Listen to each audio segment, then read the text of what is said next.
नमस्कार, बहुत स्वागत आपका। मैं हूं आपके साथ सचिन पाटिल। आप देख रहे हैं आनंद 24/7। वक्त है न्यूज अपडेट का।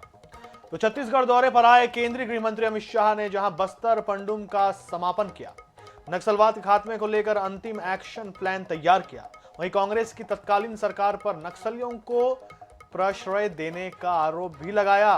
शाह के इस आरोप के बाद प्रदेश की राजनीति गर्म है। भाजपा और कांग्रेस के बीच सियासी घमासान छिड़ता नजर आ रहा है। रिपोर्ट देखिए।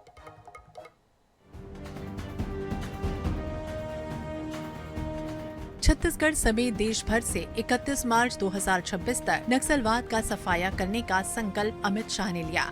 इस संकल्प के फलीभूत होने की तारीख आते आते उनके निशाने पर कांग्रेस है। इसकी वजह भी साफ है। प्रदेश में 2018 से लेकर 2023 तक कांग्रेस की सरकार रही। तब नक्सली घटनाएं हुई और जवान शहीद हुए, लेकिन नक्सलवाद के खिलाफ अब तक की तरह निर्णायक लड़ाई कभी नजर नहीं आई। अब अमित शाह का सीधा आरोप है कि नक्सलियों को कांग्रेस की सरकार का संरक्षण था, इस वजह से नक्सलियों का सफाया नहीं किया जा सका। अमित शाह ने यह आरोप बस्तर पंडुम के समापन समारोह में शामिल होने के पहले एक कार्यक्रम के दौरान लगाया।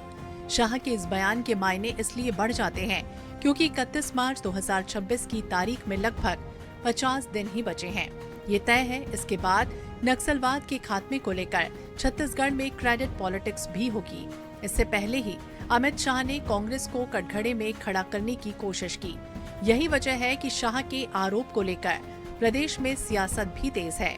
शाह के आरोप के बाद कैबिनेट मंत्री गुरु खुशवंत साहिब ने भी कहा, कांग्रेस कभी नहीं चाहती थी कि प्रदेश में नक्सलवाद खत्म हो। दूसरी ओर कांग्रेस अब इसे लेकर तीखा पलटवार करती नजर आ रही है। कांग्रेस कभी नहीं चाहती थी कि नक्सलवाद खत्म हो, इसलिए कभी किसी प्रकार का उन्होंने कदम नहीं उठाया कि नक्सलवाद खत्म हो। हमेशा ऐसे चीज़ों को हमेशा संरक्षण देने का काम किया है। निश्चित ही वो समय भी आ चुका है। आने वाले समय में बहुत जल्द पूर्ण रूप से नक्सलवाद समाप्त। देखिए, जिस तरह से एक गृह मंत्री अमित शाह जी का बयान है, वो बेहद ही आपत्तिजनक बयान है। उन्हें पता होना चाहिए कि जब पिछले 2018-19 से लेकर 23 तक कांग्रेस की सरकार थी छत्तीसगढ़ में, कांग्रेस की सरकार में नक्सलियों के खिलाफ बेहतर और मजबूती के साथ छत्तीसगढ़ में अभियान चलाया है। आईएनएस 24/7 के लिए रायपुर से गौरव शर्मा की रिपोर्ट। छत्तीसगढ़ में कांग्रेस की नई टीम बन करके तैयार है। जिलाध्यक्ष, बूथ अध्यक्ष से लेकर मंडल अध्यक्ष तक नियुक्तियां हो गई। 10 फरवरी को दिल्ली में विशेष प्रशिक्षण कार्यक्रम आयोजित किया गया है, जिसमें छत्तीसगढ़ सहित जम्मू कश्मीर, हिमाचल प्रदेश, पंजाब, राजस्थान, झारखंड, ओडिशा, तमिलनाडु समेत कई राज्यों के जिलाध्यक्ष शामिल होंगे। रिपोर्ट देखिए। देश के उन राज्यों में जहां कांग्रेस विपक्ष में है, वहां संगठन को मजबूत करने के लिए एआईसीसी जुटी हुई है। कांग्रेस ने संगठन सृजन के तहत जिला अध्यक्ष, बूथ अध्यक्ष, ब्लॉक अध्यक्ष, मंडल अध्यक्ष और नई कार्यकारिणी की नियुक्ति कर दी है। कांग्रेस का फोकस नवनियुक्त जिला अध्यक्षों पर है। पार्टी नेतृत्व का यह मानना है कि जिला अध्यक्ष संगठन की रीढ़ होते हैं, इसीलिए उन्हें वैचारिक, संगठनात्मक और रणनीतिक रूप से मजबूत बनाना आवश्यक है। 10 फरवरी को दिल्ली में विशेष प्रशिक्षण कार्यक्रम आयोजित किया गया है। इसमें छत्तीसगढ़ समेत अलग राज्यों के नवनियुक्त जिला अध्यक्ष शामिल होंगे, जिनसे कांग्रेस के राष्ट्रीय अध्यक्ष मल्लिकार्जुन खड़गे के साथ लोकसभा में विपक्ष के नेता राहुल गांधी 1-to-1 जिला अध्यक्षों से चर्चा करेंगे, जहां उन्हें संगठन संचालन, चुनावी रणनीति और जनता से सीधे जुड़ने के गुर सिखाए जाएंगे। कांग्रेस प्रदेश अध्यक्ष दीपक बैज का कहना है कि इस ट्रेनिंग से पार्टी को बड़ा फायदा मिलेगा।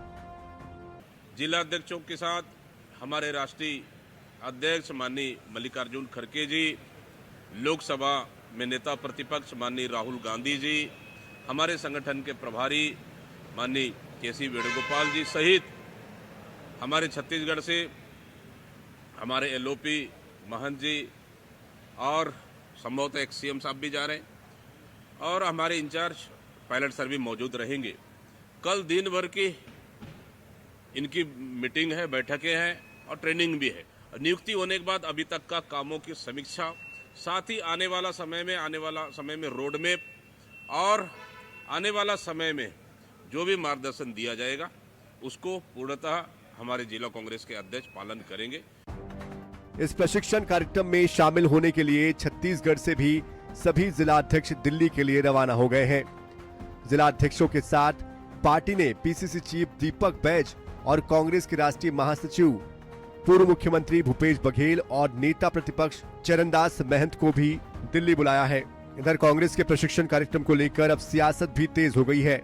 बीजेपी ने इसे सिर्फ प्रोपेगेंडा बताया है। सिर्फ ये प्रोपेगेंडा करने का प्रयास है, किसी प्रकार का कोई ट्रेनिंग होना नहीं है। जिस प्रकार नियुक्ति के पहले उन लोगों ने कहा कि सर्वे होगा, विश्लेषण होगा, उसके बाद नियुक्ति होगी, अच्छे व्यक्तियों की नियुक्ति होगी, लेकिन हुआ वही जो वो चाहते थे। पहले से जो नोटेड था उसी को उन्होंने नियुक्ति किया। वैसे ही जो ट्रेनिंग है वो एक कहीं ना कहीं मुझे लगता है सिर्फ एक प्रोपेगेंडा है, इसके अलावा कुछ नहीं है। कांग्रेस पार्टी चुनाव से पहले ग्राउंड लेवल पर संगठन को मजबूत करने में जुट गई है। अब देखना ये होगा कि दिल्ली की ये ट्रेनिंग ग्राउंड लेवल पर कांग्रेस को कितना फायदा पहुंचाती है। रायपुर से INS 24/7 के लिए मोहम्मद हसन की रिपोर्ट। बागेश्वर धाम के पंडित धीरेन्द्र कृष्ण शास्त्री अपने अनोखे अंदाज के लिए प्रसिद्ध हैं। अक्सर उनकी कोई भी बात सोशल मीडिया पर तेजी से वायरल हो जाती है। इन दिनों उनका एक नया वीडियो सामने आया है जिसमें वे दुकानदार बनकर मिठाई बेच रहे हैं। पूरी घटना उनके गृह जिले छतरपुर के छत्रसाल चौक की है, जहां बाबा आधी रात को एक मिठाई की दुकान पर पहुंचे। दुकान में जाकर वो दुकानदार की कुर्सी पर बैठ गए और हंसी ठिठोली के बीच ग्राहकों को आवाज लगाते हुए कहने लगे, पेड़े ले लो, लड्डू ले लो। बाबा का ये अलग अंदाज देखने लायक था, जो अब सोशल मीडिया पर लोगों को खूब पसंद आ रहा है। आप भी देखिए। हेलो, बर्फी लड्डू ले लो, हेलो बर्फी ले लो, पेड़ा ले लो, लड्डू ले लो, लड्डू ले लो, बर्फी ले लो, पेड़ा ले लो, अपने मन के भाव। हनुमान जी महाराज की हमको ये वाली खवाओ। लो भैया, आप लोग सब लोग लो लो लो, बस हो गया सब। अरे ले लो, अरे तो बेच लेना, 4 रुपया बचेंगे जो तो सब खा जाएंगे। तब ऐसे ही रामे महाराज ने कभी लेके आए ना, लेके जाने वाला आप लोगों को आशीर्वाद। 4 रुपया कमा ले लो, बर्फी ले लो।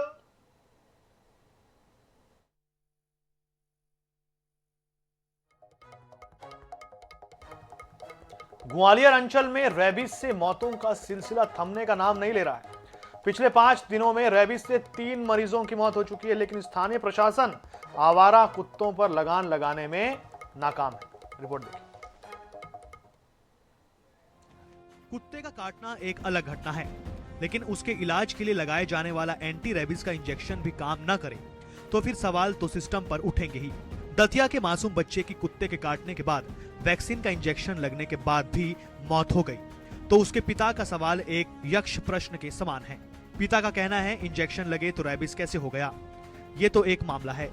ऐसे ही पिछले 5 दिनों में रेबीज से जो 3 मौतें हुई हैं, उन तीनों मामलों में एक समान बात, देरी, अव्यवस्था और लापरवाही सामने आई है। वो जांच करा रहे हैं। अभी हम एक कमेटी बनाई है हमने, जिसमें हमने मेडिकल कॉलेज के भी कुछ विशेषज्ञ लिए हैं और हमारे यहाँ से भी लेके पूरी जांच कराई जाएगी, तभी मालूम पड़ेगा कि डॉग बाइट कब हुआ, पहला इंजेक्शन कब लेगा, वो कितने दिन का उसका ड्यूरेशन रहा इंजेक्शन लगने और डॉग बाइट के बीच में, या क्या उसको परेशानी रही जिसकी वजह से ये स्थिति बनी। कोई भी इंजेक्शन या वैक्सीन लगने का एक साइंटिफिक तरीका होता है, जिसके तहत सवाल उठ रहे हैं कि मासूम हंस को रेबीज के 3 डोज लगने के बाद रेबीज होना बेहद गंभीर मामला है। सवाल यह है कि क्या वैक्सीन की क्वालिटी खराब थी, क्या कोल्ड चेन में लापरवाही हुई।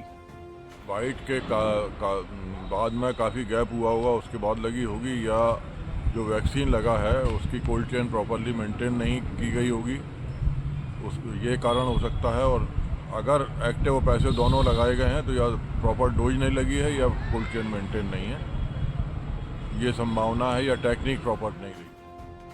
इस घटनाक्रम पर एक्सपर्ट का कहना है कि रेबीज घातक वायरल बीमारी है जो संक्रमित कुत्ते, बिल्ली या अन्य जानवर के काटने, खरोंच या लार के घाव में जाने से फैलती है।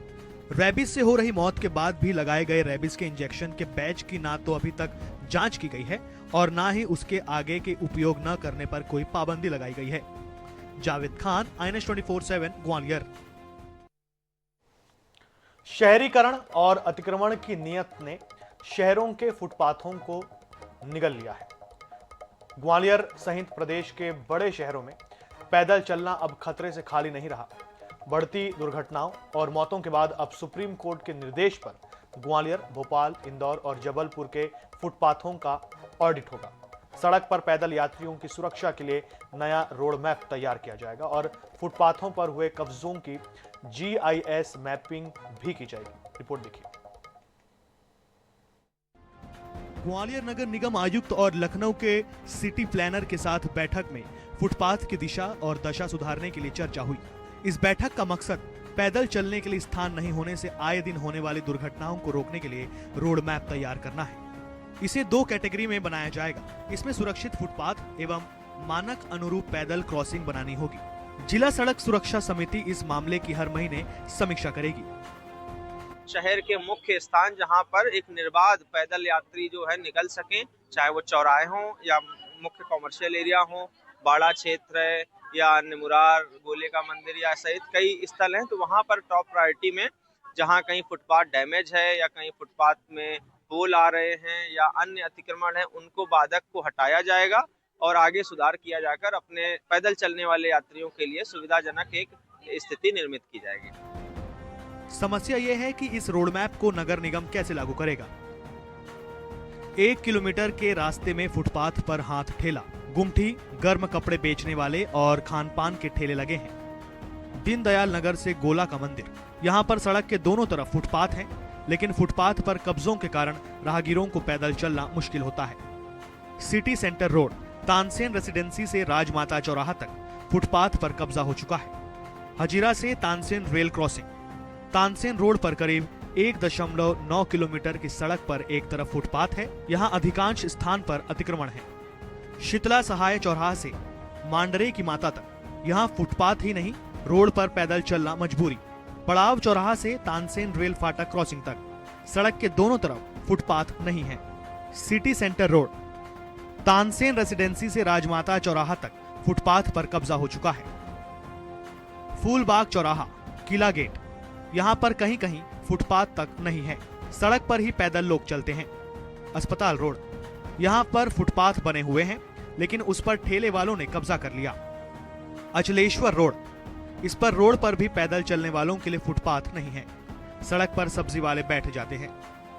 नाका चंद्रवदनी चौराहा, यहाँ भी सड़क हाल में बनी थी, फुटपाथ बनाया ही नहीं गया। जिला अस्पताल से बारादरी चौराहा, यहाँ सड़क किनारे कहीं कहीं फुटपाथ नहीं है। बारादरी चौराहा से थाटीपुर चौराहा, यहाँ पर फुटपाथ कहीं कहीं है, वहां कब्जे हो चुके हैं। फुटपाथ होते हुए भी अतिक्रमणों की चपेट में आने से इनका गायब होना न केवल शहरी क्षेत्र की एक बड़ी समस्या है, बल्कि शहर के आसपास और सीमाओं पर भी इसकी कमी के चलते शहर अनेक मौतों का सदमा झेल चुका है। इन स्थानों पर हुई हैं दर्दनाक घटनाएं। ठेले वाले और कई ऐसे व्यापारी इस फुटपाथ पर अपना व्यापार कर रहे हैं, क्योंकि नगर निगम की ड्यूटी है वो फुटपाथ, जो कानून में जो प्रावधान है फुटपाथ किस लिए होता है, किस लिए यूज किया जाता है, उसके लिए आवश्यक है, नगर निगम को कार्रवाई करना चाहिए। किंतु मैं देख रहा हूँ ग्वालियर में कई फुटपाथों पर अवैध कब्जे हैं, जिस पर नगर निगम सो रही है, कोई कार्रवाई नहीं कर रही है। नगर निगम को इन पर कार्रवाई करके वैधानिक कार्रवाई करना चाहिए, जो भी दोषी है उनके विरुद्ध कार्रवाई करना। पिछले साल घाटी गांव क्षेत्र के सिडना गांव से कावड़ियों के जत्थे को एक कार रौंदा, इसमें एक परिवार के 4 लोगों की मौत हुई। मुरैना के बड़ा गांव में एक वाहन ने 2 बच्चों सहित 5 लोगों को टक्कर मार दी, सभी की मौके पर ही मौत हुई थी। लेकिन इन घटनाओं से भी अभी सबक नहीं लिया गया है, जबकि जिला सड़क सुरक्षा समिति की बैठक में हर बार बड़े बड़े दावे किए जाते हैं, लेकिन जमीनी हकीकत कुछ और है। जावेद खान, INS 24/7, ग्वालियर। यदि आप भी अपने निजी 2 पहिया वाहन को बाइक टैक्सी के रूप में इस्तेमाल करते हैं तो हो जाइए सावधान। अब आप सोचेंगे कि ऐसा हम क्यों कह रहे हैं, तो सुनिए। हाल ही में मध्य प्रदेश हाईकोर्ट की इंदौर खंडपीठ ने बाइक को पब्लिक ट्रांसपोर्ट के रूप में इस्तेमाल करने को गैर कानूनी करार दे दिया है। कोर्ट ने ओला, उबर, रैपिडो सहित अन्य कंपनियों की ओर से संचालित बाइक टैक्सी सेवाओं पर रोक लगा दी है। कोर्ट ने कहा कि बिना परमिट निजी दो पहिया वाहनों का व्यावसायिक उपयोग मोटर व्हीकल एक्ट की धारा 66 का स्पष्ट उल्लंघन है। यदि आप निजी दो पहिया वाहन का इस्तेमाल व्यावसायिक तौर पर करना है तो उसके लिए कमर्शियल परमिट अनिवार्य रूप से लेना पड़ेगा।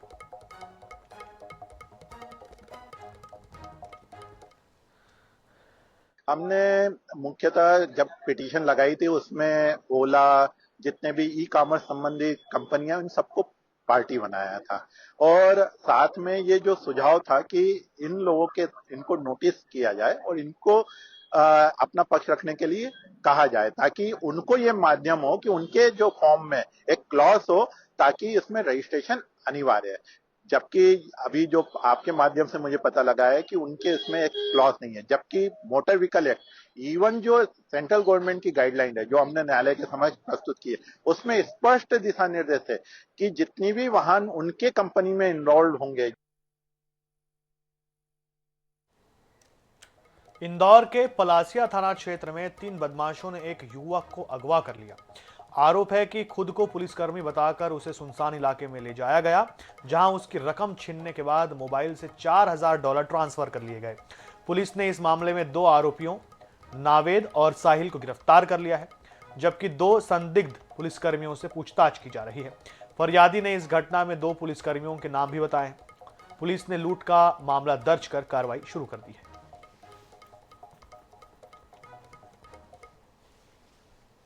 वहाँ ले जाकर फिर फरियादी से इन्होंने और पूछताछ करी और फरियादी से जब बातचीत करी, उसका फ़ोन भी चेक किया तो ये पता चला कि फरियादी क्रिप्टो में ट्रेड करता था। जो फरियादी के कहे अनुसार एक नावेद नामक व्यक्ति को 4000 USDT बिना उसकी सहमति और बिना उसकी अनुमति के फोर्सफुली उसको ट्रांसफ़र करा दिए। तो प्रथम दृष्टया क्योंकि एक ये लूट की प्रवृत्ति का मामला है तो BNS की धारा 309, 3-4 में मामला पंजीबद्ध कर लिया गया है। खबर ग्वालियर के सिटी सेंटर इलाके से, जहां इंडिगो एयरलाइंस की पूर्व महिला कर्मचारी के साथ दुष्कर्म का मामला सामने आया है। आरोप है कि महिला के दोस्त के परिचित ने शराब के नशे में वारदात को अंजाम दिया।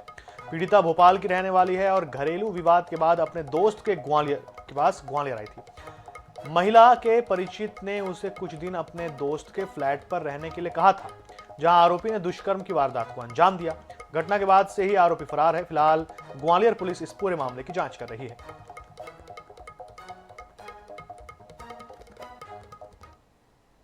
देखिए, एक थाना यूनिवर्सिटी क्षेत्र में एक होटल की एक घटना सामने आई है। इसमें जो फरियादियां हैं वो भोपाल की मूलतः रहने वाली हैं और ये ग्वालियर आई थी। इनका अपने पति से कोई विवाद हुआ था ऐसा बताया गया है और ये ग्वालियर आकर अपने किसी दोस्त के द्वारा बताए किसी व्यक्ति के पास में रुकी थी, जो उसने शराब पी करने के साथ दुष्कर्मी घटना को अंजाम दिया। बाद में फरियादी द्वारा अपने पति को बताकर इसमें भोपाल में रिपोर्ट की गई थी। भोपाल से इसे 0 पर FIR होकर यूनिवर्सिटी में आई है। इसमें असल में इसको कायमी की गई है। प्रकरण में भी विवेचना जारी है। इसमें हम जहाँ भी ये रुके हैं उस क्षेत्र का वहाँ का डेटा और जो भी आरोपी उस संबंध में जानकारी लेकर इसमें जो भी तथ्य होंगे और साक्ष्य होंगे उसके आधार पर इसमें वैधानिक कार्रवाई कर इसमें आरोपी की शीघ्र गिरफ्तारी करेंगे।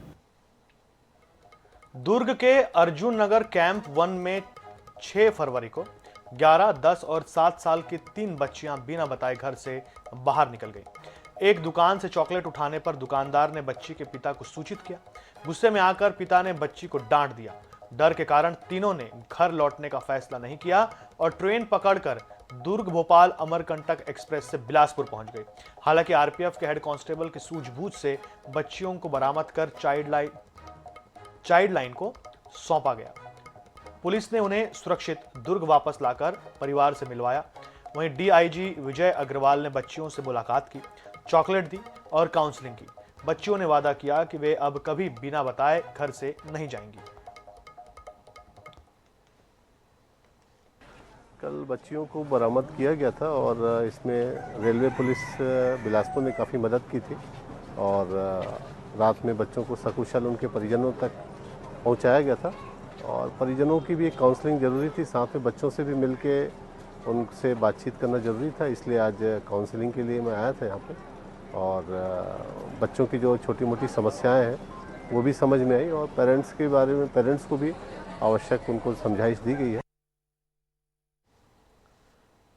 खबर रायसेन जिले के सुल्तानगंज थाना क्षेत्र से, जहां नाबालिग के अपहरण मामले में पुलिस ने मुख्य आरोपी जय कुमार राजपूत को गिरफ्तार कर लिया है, जबकि अपहृत नाबालिग बालिका को महाराष्ट्र के बुल्ढाना से सकुशल बरामद कर सुल्तानगंज लाया गया है। फिलहाल नाबालिग का जिला चिकित्सालय में मेडिकल परीक्षण कराया गया है।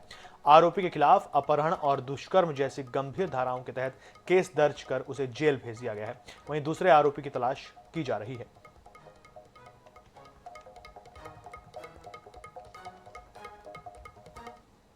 विगत दिनों थाना सुल्तानगंज के ग्राम घाना से एक नाबालिग बालिका के अपहरण की रिपोर्ट की गई थी।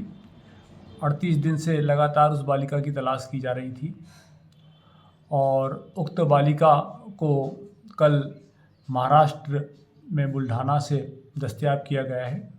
इसमें आरोपी जय कुमार राजपूत को गिरफ्तार किया गया है और उसके विरुद्ध अपहरण, बलात्कार और पास्को एक्ट की विभिन्न धाराओं के अंतर्गत कार्रवाई की जा रही है। खबर इंदौर से है, जहां सिमरोल थाना क्षेत्र के प्राचीन शिव मंदिर के आश्रम में 7 दिनों के भीतर दूसरी बार डकैती की वारदात हुई। पहली बार बदमाशों ने वृद्ध संत बाल मुकुंदाचार्य को बंधक बनाकर 7 लाख रुपए का सामान लूटा था। दूसरी बार बदमाशों ने संत को मारपीट कर घायल कर दिया। हालांकि इस बार उन्हें कोई कीमती सामान नहीं मिला। पीड़ित संत ने पुलिस को बताया कि पिछले सप्ताह चांदी की मूर्तियां और 2.5 लाख रुपए नगद लूट लिए गए थे। फिलहाल पुलिस ने केस दर्ज कर फिंगरप्रिंट और अन्य सबूत जुटाए हैं।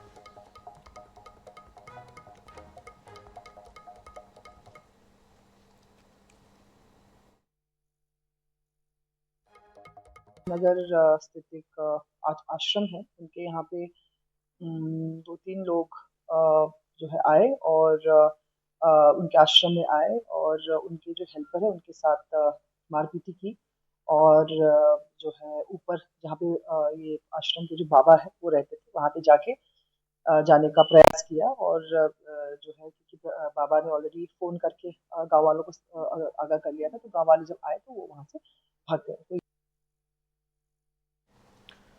इसी के साथ इस बुलेटिन में इतना ही। देश और दुनिया से जुड़े रहने के लिए देखते रहिए आनंद 24/7। मुझे दीजिए इजाजत। नमस्कार।